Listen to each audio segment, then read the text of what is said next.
ഇന്നലെ ഞാൻ എന്താണ് നമ്മുടെ L4 ലവ് ലോൺലെസ് ആണ്. ഇന്ന് അറിയാലോ നമ്മുടെ ആണ്. എം എന്തെന്ന് വെച്ചാൽ നമ്മുടെ മോട്ടിവേഷൻ. M4 motivation. മോട്ടിവേഷൻ അറിയാത്ത ആരും തന്നെ ഉണ്ടാവില്ല. നമുക്ക് ഒരാളെ മോട്ടിവേറ്റും ചെയ്യാം, ഡീമോട്ടിവേഷൻ ചെയ്യാം. ഒരു എക്സാമ്പിൾ, നമ്മുടെ കുട്ടികൾ സ്കൂളിൽ നിന്ന് മാർക്ക് വാങ്ങിക്കൊണ്ട് വരുമ്പോൾ മാർക്ക് കുറയുകയാണെങ്കിൽ അവരെ എടുത്തിട്ട് തല്ലാതെയും അവരെ വഴക്ക് പറയാതെയും അടുത്ത പ്രാവശ്യം ഉറപ്പായിട്ട് നിനക്ക് നല്ല മാർക്ക് കിട്ടും, മിടുക്കനാണ് അല്ലെങ്കിൽ നീ മിടുക്കിയാണ് എന്ന് പറഞ്ഞൊന്ന് നോക്കിയേ, ഉറപ്പായിട്ട് അടുത്ത പ്രാവശ്യം അവർ നല്ല മാർക്ക് വാങ്ങും. അതിന് പകരം കണ്ടില്ലേ അവൻ വാങ്ങിയത് കണ്ടില്ലേ ഇവൾ വാങ്ങിയത് കണ്ടില്ലേ പറഞ്ഞ് അവരെ വഴക്ക് പറഞ്ഞാൽ അവരുടെ മനസ്സ് വിഷമിച്ച് പഠിത്തത്തിൽ ശ്രദ്ധ കുറയുകയുള്ളൂ.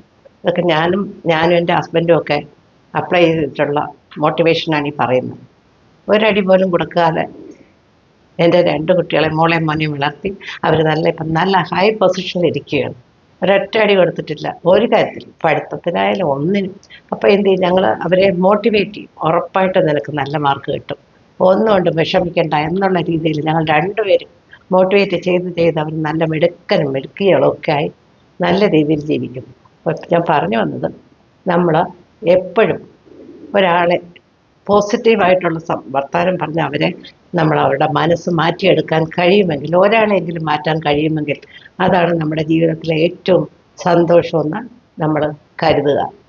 എന്ത് പറഞ്ഞാലും ഒരു നെഗറ്റീവ്, ശരിയാണ് എനിക്കും അങ്ങനെ തന്നെയാണ്, വളരെ വിഷമങ്ങളാണ്, ജീവിക്കാൻ എപ്പോഴും വിഷമം തന്നെ എന്ന് പറയാതെ, അയ്യോ ഇതൊന്നും ഒരു വിഷമതകളെ അല്ല, ഇതിലും അപ്പുറം എത്രയോ ആൾക്കാർ വിഷമം എന്തെല്ലാം അനുഭവിക്കുന്നു, അപ്പം ഇതൊന്നും ഒന്നുമില്ല, നിസ്സാരമാണ് എന്നൊന്ന് പറഞ്ഞു നോക്കി, ആ കേൾക്കുന്ന ആളുടെ മനസ്സ് എന്ത് സന്തോഷമായിരിക്കും. അപ്പോൾ എപ്പോഴും ഈ നെഗറ്റീവ്നെസ്സും പറഞ്ഞ് ഒന്നും ശരിയാവുന്നില്ലെന്നേ, ഒന്നും നടക്കില്ല, ഒന്നുമില്ല എന്ന് പറഞ്ഞ് നടക്കാതെ നമ്മുടെ മനസ്സിനെ എപ്പോഴും ഒരു പോസിറ്റീവ്നെസ് കൊടുത്ത്, നമ്മുടെ കുട്ടികളുടെ ആയാലും നമ്മുടെ ബന്ധുക്കളായാലും ഫ്രണ്ട്സിനോടായാലും എല്ലാം നമ്മളൊരു പോസിറ്റീവ് രീതിയിൽ പോയാൽ നമ്മുടെ ജീവിതം അടിപൊളിയാക്കി മുന്നോട്ട് കൊണ്ടുപോകാം. നാളെ അറിയാമല്ലോ നമ്മുടെ എന്നാണ്.